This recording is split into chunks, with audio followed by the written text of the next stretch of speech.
Rejoice, my fellow pop punk emos.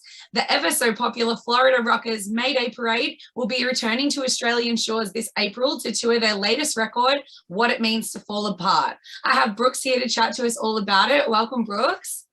Hi, how you doing? I'm really good, thank you. It's been a while since we've seen you down under. How excited are you about coming back? Very excited to be able to tour again and be able to come to Australia and play all the places that we love to get to in the world.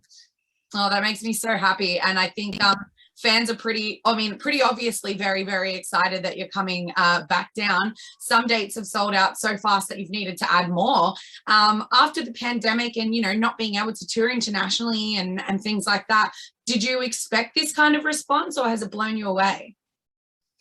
We didn't expect anything. I don't know if we ever do, but I would say there was maybe a thought that hopefully by having a little bit of a hiatus without having to self-proclaim a hiatus, that it would create some demand. And I think we're seeing that in the States currently on this tour we're on. And obviously when we continue on to Australia, the ticket sales are showing that as well. So we're very humbled and excited. Yeah, I mean, fans here are very, very excited to see you.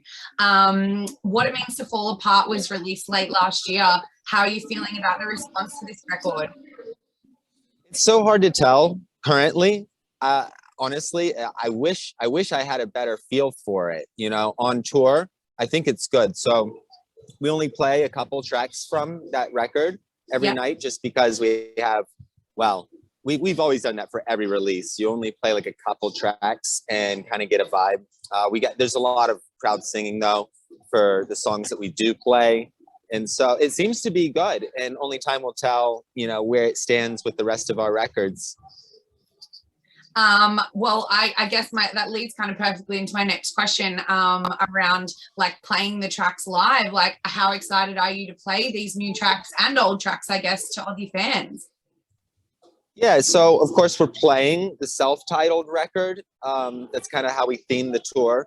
And I think that's a lot of fun to be able to do that, and great to be able to play a record that's 10 years old and have a lot of people still wanting, or maybe more excited than just a normal tour, to come see the show.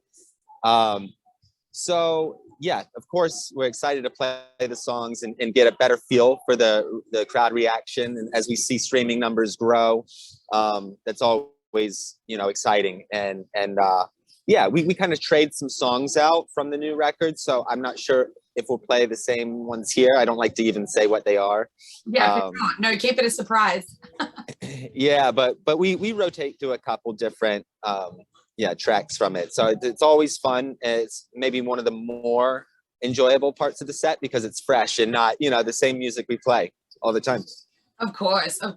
And I know you touched on you doing the self-titled album, but there are a couple of special dates down here where you're actually playing your 2007 debut album, A Lesson in Romantics, live. Right. I wanted to ask you, how does it feel to have this much love for a record after 15 years? It's amazing. I mean, it's obviously, it's our most popular record, as most debut records are for a lot of bands. Yeah. And it's cool to be able to play, say, multiple markets, 2 shows in the same city. We were doing some of that in the US as well on this tour. Yeah. It's a very cool thing to do. And I'm not even sure what the ratio is of people who are coming to see both shows.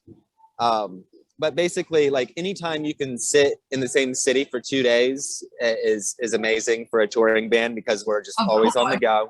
Yeah, of course. Maybe this isn't exactly what you're asking, but it is also very stressful to prepare for 2 completely different sets for a tour. A lot of work goes in, but at this point, we're very comfortable with it because we've gotten through all the little hiccups that you would have on any start of a tour. Yeah, for sure.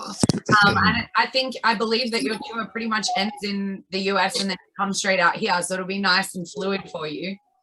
Yeah, definitely. So I mean, a couple weeks break between, to be at home and refresh a little bit. But yeah, I mean, when you take a quick break like that, it feels like you just continued on without any break at all. Of course. Now, I wanted to touch on you're taking an Aussie band across the country with you for the entire tour. They're dear friends of mine, and honestly, I think they're about to explode. They're two brothers from Perth. Oh, there goes the noise. They're two brothers from Perth. They're called Zotu Dream, and I think they're going to blow your crowds away while they're warming everyone up for Mayday Parade. How excited are you to have these guys on the run with you? I think it's great to bring out a band from Australia on tour. I think it's important, for you're in your own country to have those artists that can be successful, and possibly, be able to even move past Australia at some point and be able to tour the world like we do.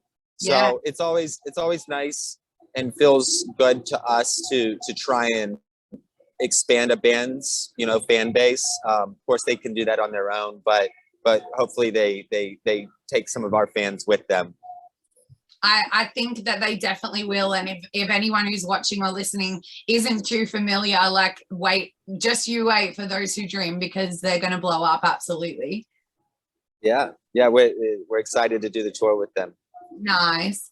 Well, tickets are absolutely flying for this tour. If you want to go to one of the shows that's not sold out yet, I would suggest moving very, very fast. You don't want to miss them or Those Who Dream this April across the country. Thank you, Brooks, and we're super excited for Mayday Parade's return to Australia.